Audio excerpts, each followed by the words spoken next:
വേണ്ട അത് മാറ്റണ്ട. വൈകുന്നേരം ഒരു ട്രിപ്പും കൂടി ഉണ്ട്. പൂരി എടുത്താൽ ഞരമ്പ് കിട്ടാൻ പാടാ. ആ മാഡം, മാഡത്തിന്റെ ഹസ്ബൻഡ് ഇവിടെ അഡ്മിറ്റ് ആണല്ലോ. എന്റെ ഹസ്ബൻഡോ? ബാലേന്ദ്രനോ? അതെ, ഇവിടെ കുറച്ചു ദിവസം ഹാർട്ട് അറ്റാക്ക് ആയിട്ട് കിടന്ന ആള് ബാലേന്ദ്ര മേനോൻ. അഡ്മിറ്റ് ആണോ? അതെ. എന്നാ പറ്റിയേ? ഒരു മൈനർ അറ്റാക്ക്. മാഡം അറിഞ്ഞില്ലേ? ഇല്ല. മക്കളാരും വിളിച്ചു പറഞ്ഞില്ലേ? അവരറിഞ്ഞു കാണത്തില്ല. രാവിലെ സ്കൂളിലും കോളേജിലൊക്കെ പോയി കാണും. ആളിപ്പോ ഐസിയുല. നിങ്ങൾ തമ്മിൽ കമ്മ്യൂണിക്കേഷൻ ഒന്നുമില്ലേ? ഞങ്ങള് ഡിവോഴ്സിന് പോവാ. പിന്നെന്തിനാ കമ്മ്യൂണിക്കേഷൻ? അതിനാണോ കഴിഞ്ഞ ആഴ്ച വക്കീല് 2 തവണ ഇവിടെ വന്ന് കണ്ടിട്ട് പോയത്? ചതിക്കപ്പെട്ടു എന്ന് ഉറപ്പായി കഴിഞ്ഞാ പിന്നെ നമ്മൾ ആ ബന്ധത്തിലെ ജീവിതം കണ്ടിന്യൂ ചെയ്യുന്നത് ഭൂലോക മണ്ടത്തരം. വീണ്ടും നമ്മൾ ചതിക്കപ്പെടും. ചതി പറ്റാത്തത് ആർക്കാ മാഡം? കഴുത്തില് താലി വീഴുമ്പോഴേ നമ്മൾ ചതിക്കപ്പെട്ടു കഴിഞ്ഞു. താലി കെട്ടിക്കൊണ്ടുപോകുന്ന പുരുഷൻ നമ്മളെ പൊന്നുപോലെ നോക്കുമെന്ന് വിചാരിച്ചോണ്ടല്ലേ നമ്മൾ അയാളുടെ വീട്ടിലോട്ട് വലതുകാലം വെച്ച് കയറി ചെല്ലുന്നേ? എന്നിട്ട് പൊന്നുപോലെ നോക്കുന്നുണ്ടോ? നമ്മുടെ കഴുത്തിലും കയ്യിലുള്ള പൊന്ന് നോക്കി വെക്കും. വിൽക്കാനും പണയം വെക്കാനും. പൊന്നുപോലെ നോക്കണ്ട, വെള്ളി പോലെ നോക്കണ്ട, അലൂമിനിയം പോലെയെങ്കിലും നോക്കിയാൽ മതിയായിരുന്നു. തേച്ചു വെനിക്കുക, അതിനുമുണ്ടല്ലോ ഒരു തിളക്കം. അവർക്ക് നമ്മൾ വേറെ ഇരുമ്പാന്നേ. അവിടെ എങ്ങാനും കിടക്കട്ടെ എന്ന് വെച്ചിട്ടേക്കുവാ. അവസാനം തുരുമ്പെടുത്തു പോകും. എന്നിട്ട് വിധിക്ക് കുറ്റം. ശരിയെന്നാ, ഞാൻ പോട്ടെ. സിസ്റ്ററെ, എന്റെ ഫോണൊന്ന്. ബബിതച്ചിക്ക് കോള്. അമ്മയാ. ഇവിടുത്തെ കാര്യമൊന്നും അമ്മോട് പറഞ്ഞേക്കല്ലേ. അമ്മയ്ക്ക് ഭയങ്കര വിഷമാവും. എനിക്കറിയാം, നിന്റെ ഉപദേശമൊന്നും വേണ്ട. ഹലോ അമ്മേ. മോളെ, നീ എവിടെയാ? ഞാൻ വീട്ടിലുണ്ട്. കോളേജിൽ പോയില്ലേ? ഇല്ല, പോയില്ല. എന്നാ പോവാതിരുന്നേ? എനിക്കിന്ന് മൂഡ് സ്വിംഗ് ആയിരുന്നു. എന്നാത്തിന്? ആരോടൊക്കെയോ ദേഷ്യം, സങ്കടം, ഡിപ്രഷൻ എന്നും പറഞ്ഞ കോളേജിൽ പോകാണ്ടിരിക്കാ? കൊള്ളാം. കൃഷ്ണമോൾ എന്തിയെ? ഇവിടെ ഉണ്ട്. അവൻ സ്കൂളിൽ പോയില്ല. അലീനയോ? അവളുണ്ട് ഇവിടെ. അച്ഛൻ എന്നാ പറ്റിയതാടി? അച്ഛന് ചെറിയൊരു അറ്റാക്ക്. അവിടെ ഹോസ്പിറ്റലുണ്ടല്ലോ. നീ എന്നാ എന്നെ വിളിച്ച് കാര്യം പറയാതിരുന്നേ? അമ്മ അറിഞ്ഞിട്ട് എന്നാ ചെയ്യാനാ? അല്ലെങ്കിലും അമ്മ ബന്ധം വേർപെടുത്താൻ നിൽക്കുവല്ലേ. ഇനിയിപ്പോ എന്നാത്തിനാ അച്ഛന്റെ വിശേഷങ്ങളൊക്കെ തിരക്കുന്നേ? എടി, എന്നാലും ഞാൻ അറിയണ്ടേ? അച്ഛൻ രാവിലെ ഒരു തലകറക്കം പോലെ ഉണ്ടായി. അപ്പൊ തന്നെ ഹോസ്പിറ്റലിൽ കൊണ്ടുപോയി. അത്രേ ഉള്ളൂ. ആരെ കൊണ്ടുപോയേ അച്ഛനെ ഹോസ്പിറ്റലില്? അലീന ആംബുലൻസ് വിളിച്ചു വരുത്തി. കൂടെ അങ്ങ് പോയി. കൊണ്ടു ചെന്ന് ഐസിയുയിൽ കിടത്തി. ഇത്ര അറിഞ്ഞാ മതിയോ? ഇവിടെ നഴ്സുമാര് പറഞ്ഞു കാർഡിയോളജി ഐസിയുല് കിടപ്പുണ്ടെന്ന്. അവിടെ എന്നാ സംഭവിച്ചാലും ഇവിടെ കിടന്നോണ്ട് ഞാൻ അറിയും. അതാ വൈജയന്തി. അറിയോ? എല്ലാം അറിയോ? എപ്പോഴും ഇങ്ങനെ തന്നെ പറയണം കേട്ടോ. ശരി വെച്ചോ. കോളേജിലോ പോയില്ല. വീട്ടിലിരിക്കുമ്പം കുറച്ച് സമയെങ്കിലും ഒന്ന് പഠിക്കണം. മൊബൈലും തോണ്ടിക്കൊണ്ടിരിക്കുവായിരിക്കും 24 മണിക്കൂറും. അതെ. പഠിച്ചാ നിനക്കൊക്കെ നല്ലതാ. എനിക്കെന്നാ? ഓക്കെ. ഹലോ വൈജയ്. കമലെടുത്തി വീട്ടിൽ നിന്നാണോ? അതെ, നിനക്ക് എങ്ങനെയുണ്ട് വൈജയ്? തനിയെ തിരിഞ്ഞു കിടക്കാനൊക്കെ പറ്റൂ? വലിയ പാടാ കമലെടുത്തി. ഇപ്പൊ ബാലേന്ദ്രനെ അവിടെ അഡ്മിറ്റ് ചെയ്തു അല്ലേ? ഇവിടുത്തെ നേഴ്സുമാര് പറഞ്ഞപ്പോഴാ ഞാൻ അറിഞ്ഞ. പിള്ളേര് പോലും വിളിച്ചു പറഞ്ഞില്ല. നമ്മള് വീട്ടിൽ നിന്ന് കുറച്ചു ദിവസം മാറി നിന്നാ ആർക്കും നമ്മളെ വേണ്ട അല്ലേ? ബാലേന്ദ്രൻ ഹോസ്പിറ്റലിൽ അഡ്മിറ്റ് ആവാനുള്ള കാരണം എന്നതാണെന്ന് ആരേലും പറഞ്ഞായിരുന്നു? മൈനർ അറ്റാക്ക് ആണെന്ന് ബബിത പറഞ്ഞു. അത് എങ്ങനെ ഉണ്ടായി? കള്ളു കുടിച്ചിട്ടാണോ? പിള്ളേരൊന്നും പറഞ്ഞില്ല അല്ലേ? അവള് പറയിപ്പിക്കാത്തതാ.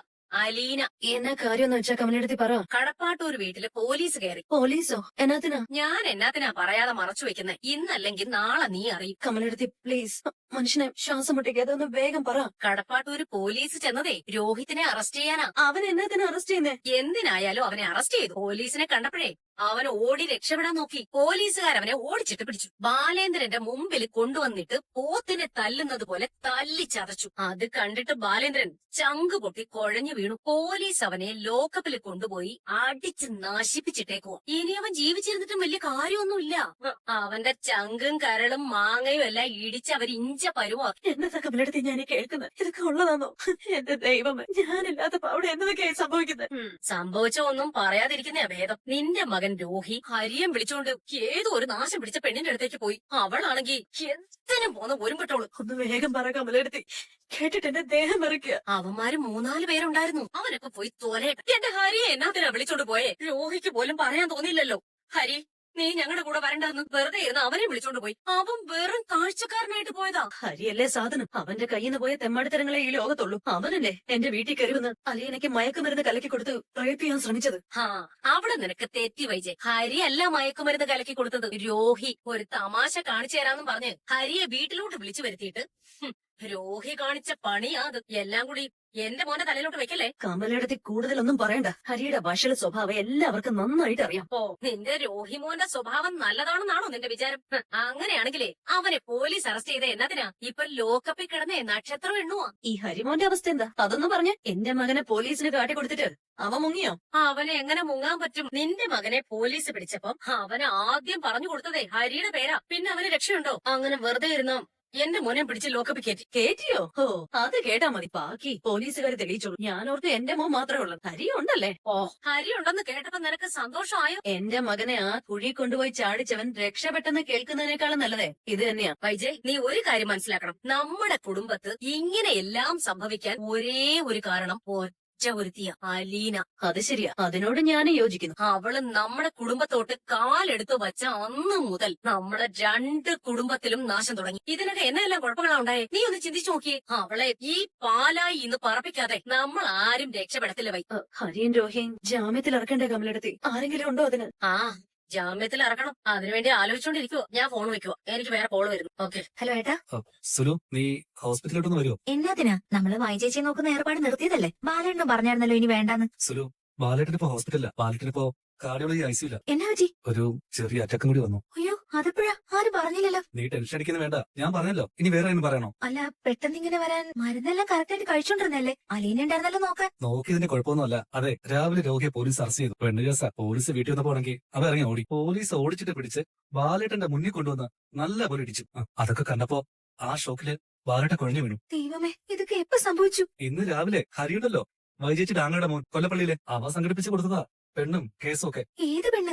ആ അടുത്ത കോളനിയിലോ മറ്റോ താമസിക്കുന്ന കൊച്ചു പെണ്ണാണെന്നേ. +2 എന്താ പഠിക്കുക. ഹരി രോഗി മാത്രമല്ല, മറ്റേ 2 പേരും കൂടി ഉണ്ടായിരുന്നു. എല്ലാരും പിടിച്ച് ലോക്കപ്പെട്ടിരിക്കുക. ആ പെണ്ണ് പരാതി കൊടുത്തോ? പിന്നെ അവളെ കൊടുക്കാതിരിക്കോ? ഇവന്മാർ ചതച്ചതല്ലേ. കൂട്ടുകാരന്റെ ബർത്ത്ഡേ പാർട്ടി ഉണ്ടെന്നും പറഞ്ഞ് ഇന്നലെ അവളെ കാറെ കയറ്റി കൊണ്ടുപോയി. അതിവിടെയൊന്നുമല്ല, മേലുകാവ് മറ്റത്ത് ആൾതാമസമില്ലാത്തൊരു വീട്ടില്. ഈശ്വര, ഇന്നലെ രാത്രിയാണോ? രാത്രിയൊന്നുമല്ല, പട്ടാ പകല്. ഇനി എന്നാ ചെയ്യുവേട്ടാ? ഇനി എന്നാ ചെയ്യാനാ സുലു? എനിക്ക് പണിയായി, അത്ര തന്നെ. ഞാൻ വേണമല്ലോ എല്ലായിടത്തും ഓടാൻ. ബാലേട്ടനും ചേച്ചിയാണെങ്കിൽ ആശുപത്രിയില്. വേറെ ആരുണ്ട്? എല്ലാം കൂടി ഏട്ടൻ എങ്ങനെയാ കൈകാര്യം ചെയ്യാൻ? 2 കൈ 2 കാലുമല്ലേ ഉള്ളൂ. ഏതായാലും ഒരു മെച്ചം കിട്ടി. കടയിൽ പോണ്ട, 3 കട അടച്ചിട്ടേക്കാൻ പറഞ്ഞു. ഒരാഴ്ചത്തേക്ക് തുറക്കണ്ടായിരുന്നു. അതന്നെ ബാലേട്ടൻ പറഞ്ഞോ? ഹരീനെ പറഞ്ഞു. അവള് പറയുന്ന പോലെ ചെയ്തോളാൻ ബാലേട്ടനും പറഞ്ഞു. അതന്നെ അവൾ അങ്ങനെ പറഞ്ഞേ? എടി സുലു, ഇത് നമ്മളാരും പിടിച്ചാൽ കിട്ടുന്ന കേസല്ല. നാളെ വലിയ വാർത്ത വരും. ചിലപ്പോ നാട്ടുകാരെല്ലാരും കൂടി ഇളകി വന്ന് കടകളൊക്കെ തല്ലി തകർത്തൊന്നും വരും. അവളതൊക്കെ മുൻകൂട്ടി കണ്ടു. നമുക്ക് വല്ല പ്രശ്നം ഉണ്ടാവും ഏട്ടാ?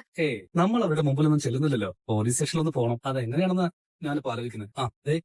നീ എന്തായാലും എത്രയും പെട്ടെന്ന് ഹോസ്പിറ്റലിലോട്ട് ചെല്ല്. അവിടെ ബാലട്ടൻ ആരും കൂട്ടിന്. അലീന വരത്തില്ലേ? അവിടെ പിള്ളേരെ നോക്കാൻ ആരെങ്കിലും വേണ്ടേ? അവളല്ലേ ഉള്ളൂ. ബാലട്ടന്റെ ഫോണും അവള് വാങ്ങിച്ചു വെച്ചിരിക്കുക. അതെന്നാത്തിനാ? നാട്ടുകാർ തെറി വിളിച്ച് തുടങ്ങുന്നേ. ഇനി വലിയ താമസമൊന്നുമില്ല. നീ ചെല്ലു കേട്ടോ. എനിക്ക് നമ്മുടെ അഡ്വക്കേറ്റ് ഒന്ന് കാണണം. ശരിയടി, ഓക്കെ. അങ്കിൾ ഒന്നും അറിഞ്ഞില്ലേ? അതോ മനഃപൂർവ്വം മാറിയിക്കോണം. ഞാൻ അറിഞ്ഞിട്ട് കുറച്ചു നേരം ആയിട്ടുള്ളൂ. അപ്പൊ തന്നെ ഞാൻ ബാലചന്ദ്രനെ വിളിച്ചു. പക്ഷെ ഫോൺ എടുക്കണ്ടേ? അങ്കിൾ എങ്ങനെ ഫോൺ എടുക്കാനാ? അങ്കിൾ ഹോസ്പിറ്റലൈസ്ഡ് ആണ്.